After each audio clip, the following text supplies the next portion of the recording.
Hello বন্ধুরা, এইটা মাছের নাম হলো চেলা মাছ।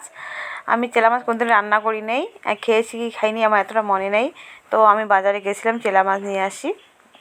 তো মাছটা দেখতে খুব নরম লাগছিলো, কিন্তু সবাই বলছিল এই মাছটা দেখতে নাকি নরম টাইপের একটু হয়, কিন্তু ভাজলে মাছটা শক্ত হয়ে যায়। তো মাছটার মধ্যে আমি হলুদ দিইনি, শুধু তেলের মধ্যে একটু নুন দিয়েছি। নুন দিয়ে মাছটাকে সুন্দর করে এই যে এইভাবে ভেজে নিব। দুই পাশে ভালো করে ভেজে নিব ভালো করে মাছটা। আর আমি মাছটা রান্না করব হালকা করে আজকে। সবাই বলছিল এটা মাছ ভাপা মাছ খাওয়া যায় নাকি, তো আমি ভাপা রান্না করব না, কারণ ফার্স্ট টাইম রান্না করছি তো সেই জন্য। তো মাছটা আমার ভাজা হয়ে গেছে, দেখো এইভাবে ভেজেছি মাছটা। তো কড়াইয়ের মধ্যে আমি আর একটু তেল দিলাম।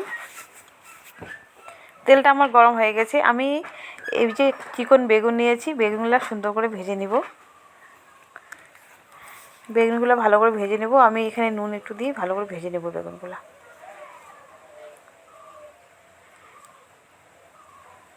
লাল লাল করে বেগুনগুলো ভেজে নেব। আর মাছের সাথে শুধু আলুও দেবো দুই একটা, শুধু বেগুন না। তো এখন একটু হলুদও দিয়ে দিচ্ছি, দিয়ে ভালো করে ভেজে নেব, তাতে সিদ্ধ হয়ে যাবে বেগুনটা। তো দেখো বেগুনটা আমার অনেকটা ভাজা হয়ে গেছে।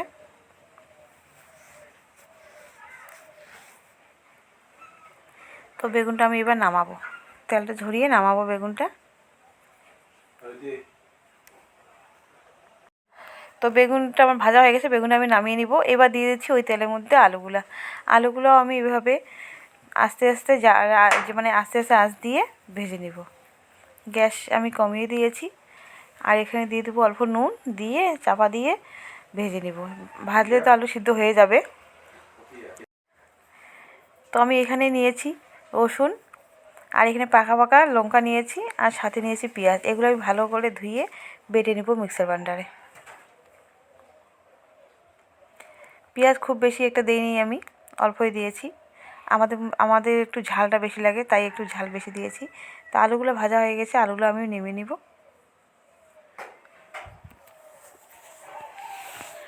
লাল লাল করে ভেজে নিতে লাগবে। আমি এখানে আলুর মধ্যে হলুদ দিইনি কিন্তু, আর শুধু নুন দিয়েছি।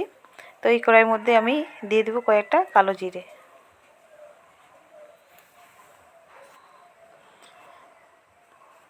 তো জিরাটা আমার হয়ে গেছে, জিরা ফুটে গেছে আমার। এবার আমি দিয়ে দিচ্ছি তেলের মধ্যে এই যে বাটা মশলাটা। তো দিয়েছি, এখানে ভালো করে ভেজে নেব, কারণ এখানে রসুন আছে সেই জন্য ভালো করে ভাজতে হবে।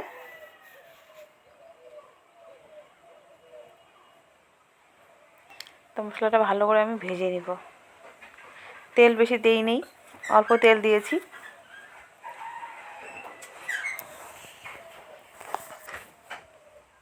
তারপর দিয়ে দিলাম একটু হলুদ।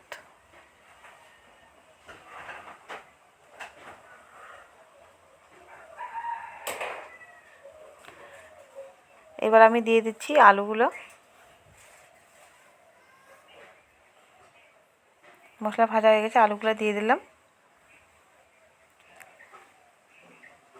সামান্য একটু দিলাম জল, জল দিয়ে কষিয়ে নিব।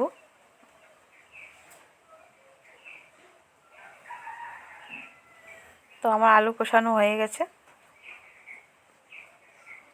সিদ্ধ হয়ে গেছে আলুগুলো। এবার আমি দিব জল। জলটা আমি আগে গরম করে রেখেছি। আর সবজির মধ্যে গরম জল দিলে ভালো হয়, টেস্টটা বেশি।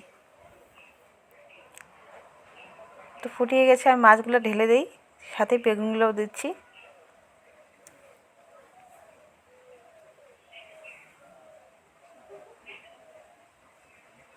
বেগুনগুলো দেখতে খুব ভালো লাগছে, মনে হয় যে কাঁচা মরিচ। তো সব বেগুনই আমি এভাবে দিয়ে দিলাম। তো এবার অপেক্ষা করতে লাগবে ফুটার।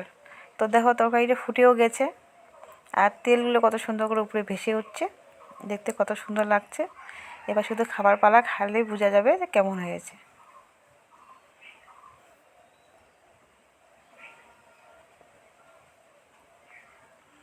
আমি বেশি হলুদ দিইনি, হালকা করে হলুদ দিয়েছি।